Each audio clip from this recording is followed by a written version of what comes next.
नमस्कार। व्याख्यान श्रृंखला की इस कड़ी में हम लेकर आए हैं पाश्चात्य दर्शन के प्रमुख दार्शनिकों की महत्वपूर्ण सिद्धांतों पर कुछ महत्वपूर्ण टिप्पणियाँ। सबसे पहले ह्यूम का संदेहवाद।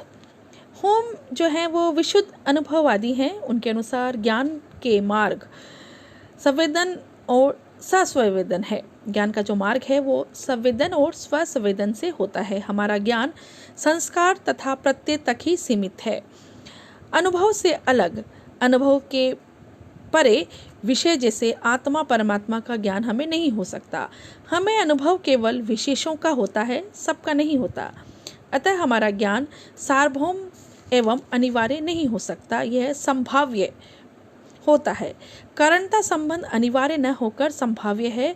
इस प्रकार आत्मा परमात्मा कार्य कारण नियम आदि संदेह करने के कारण, इन सभी पर संदेह करने के कारण ह्यूम्स को संदेहवादी कहा जाता है। यानी कि आत्मा परमात्मा कार्य कारण नियम सभी पर संदेह करने के कारण ह्यूम को संदेहवादी कहा जाता है। वे स्वयं भी अपने को संदेहवादी ही बताते हैं। ह्यूम के संदेहवाद का एक विशेष अभिप्राय है। इनके द्वारा उन्होंने मानव ज्ञान की सीमा निर्धारित की है। अनुभव से परे वस्तुओं या विषयों का ज्ञान असंभव है। हमारी बुद्धि अनुभव से अलग पदार्थों की जानकारी देने में असक्षम है। अनुभववाद से परे बुद्धिवाद ने मानव ज्ञान को दृश्य, अदृश्य, ज्ञात, अज्ञात सभी क्षेत्रों में पहुंचा दिया था। ह्यूम ने अपने संदेहवाद के द्वारा बुद्धिवादियों के लंबे वादों को खंडित कर दिया है। इतना होने के पर भी उन्होंने आस्था और विश्वास को अस्वीकार नहीं किया। हमारा दैनिक एवं व्यवहारिक जीवन विश्वास और श्रद्धा पर आधारित है, इसे उन्होंने स्वीकार किया। उन्होंने अपने संदेहवाद में केवल परंपरागत अंधविश्वासों का उन्होंने खंडन करना चाहा। मानवतर जो विषय हैं वो अनुभव से परे हैं, अतः इनके विषय में वह प्रामाणिक ज्ञान वो संदिग्ध है। तत्वमीमांसा के विषय के संबंध में कुछ सीमा तक वो संदेहवादी हैं, परंतु गणित, प्राकृतिक विज्ञान तथा सामाजिक विज्ञान की यथार्थता वो स्वीकार करते हैं। अतः इन्हें इन विज्ञानों के संदर्भ में संदेहवादी नहीं कहा जा सकता। अब अगला जो महत्वपूर्ण टिप्पणी है वो है लॉक द्वारा जन्मजात प्रत्ययों का खंडन। लॉक जो है वो अनुभववादी दार्शनिक हैं, जो कि बुद्धिवादी दार्शनिकों की का मान्यता है कि हमें ज्ञान जो है वो जन्मजात प्रत्ययों से मिलता है, उनका वो खंडन करते हैं। बुद्धिवादियों के अनुसार संपूर्ण ज्ञान जन्मजात प्रत्ययों में निहित है। बुद्धि इन्हीं का विकास एवं विश्लेषण करके हमें सभी प्रकार के ज्ञान देती है। जन्म के समय ही ईश्वर हमारे मन में कुछ प्रत्ययों को रख देते हैं, जिन्हें जन्मजात प्रत्यय कहते हैं। अनुभववादी लॉक अनुभव के पूर्व किसी प्रत्यय को नहीं मानते। इनके अनुसार मन जन्म के समय कोरे कागज, स्वच्छ स्लेट एवं अंधेरे कमरे के भांति रिक्त रहता है। बाद में अनुभव इसमें प्रत्यय अंकित कर देते हैं। इन्होंने जन्मजात प्रत्ययों का खंडन कई तर्कों के आधार पर किया है। जन्मजात प्रत्यय जैसे आत्मा, ईश्वर, कारणता के प्रत्यय आदि आदि। बुद्धिवादियों के अनुसार सार्वभौम हैं। जन्मजात प्रत्यय जो हैं वो सार्वभौम हैं, ऐसा बुद्धिवादी मानते हैं और इन्हें सभी लोग स्वीकार करते हैं। लॉक का उत्तर है कि कोई भी प्रत्यय सार्वभौम एवं सभी के द्वारा मान्य नहीं कहा जा सकता। बच्चे, पागल, अनेक जंगली जातियां, मूर्ख आत्मा, ईश्वर, कारणता के प्रत्ययों को नहीं जानते, अतः इन्हें सार्वभौम कैसे कहा जाए। अनिश्वरवादी ईश्वर को नहीं मानते। ईश्वरवादी भी ईश्वर के स्वरूप को लेकर आपस में गहरा मतभेद रखते हैं। यदि ईश्वर का प्रत्यय जन्मजात होता तो ऐसी बातें नहीं होती। इसी प्रकार अन्य तथा कथित जन्मजात प्रत्ययों के संबंध में भी यह कहा जा सकता है। पुनः लॉक का यह तर्क है कि यदि जन्मजात प्रत्यय सबों के मन में जन्म के समय से विद्यमान रहते हैं, तो फिर इनकी चेतना सबों को क्यों नहीं होती, परंतु बच्चे, मूर्ख, विक्षिप्त व्यक्ति आत्मा, ईश्वर आदि के प्रत्ययों से सर्वथा अनभिज्ञ हैं।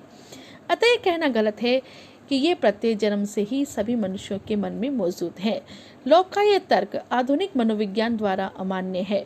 मनोवैज्ञानिक के अनुसार कुछ प्रत्यय अर्धचेतन एवं अचेतन मन में रहते हैं और हमें उनकी चेतना नहीं रहती। अतः जन्मजात प्रत्ययों के विषय में अचेतन रहने से इन प्रत्ययों का खंडन नहीं हो सकता।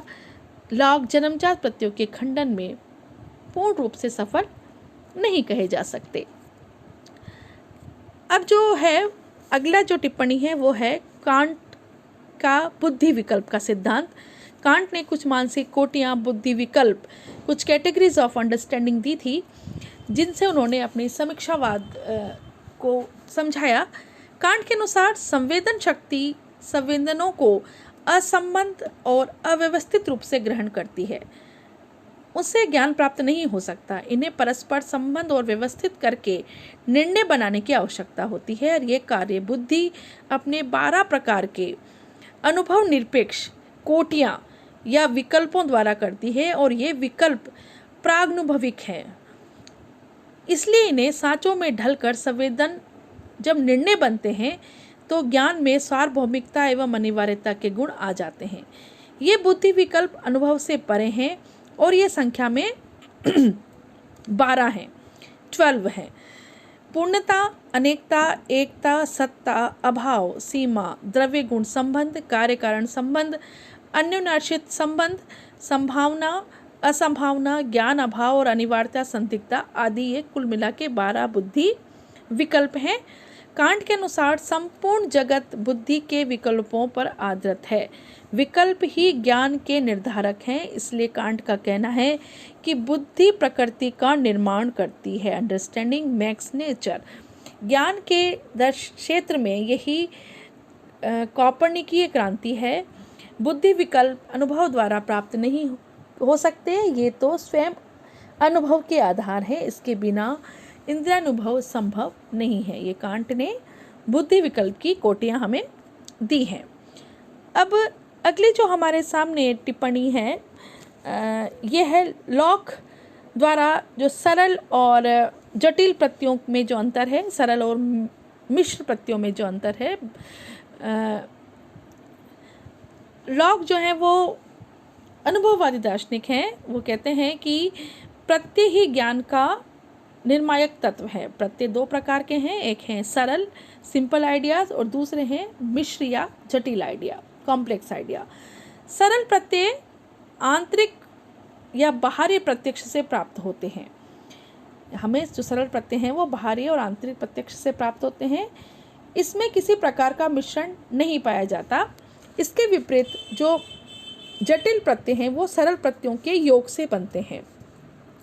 बुद्धि सर्वप्रथम सरल प्रत्ययों को ही ग्रहण करती है।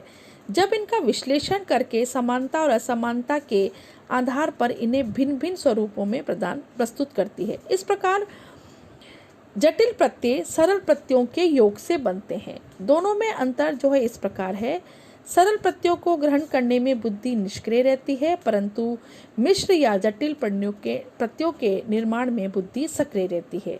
आत्मा एक प्रत्यय भी उत्पन्न नहीं कर सकती, वह केवल जटिल प्रत्यय ही उत्पन्न कर सकती है।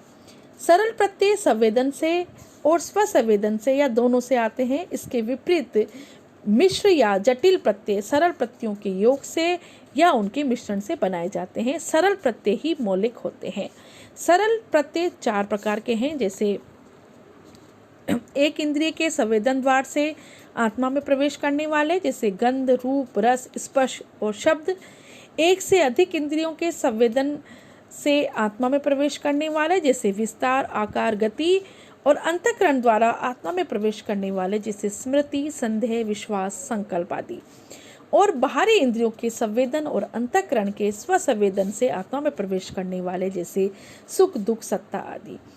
इन 4 प्रकार के सरल प्रत्ययों से हमारा संपूर्ण ज्ञान बनता है। इसके विपरीत मिश्र प्रत्यय के 3 प्रकार, जैसे पर्याय, द्रव्य और संबंध होते हैं।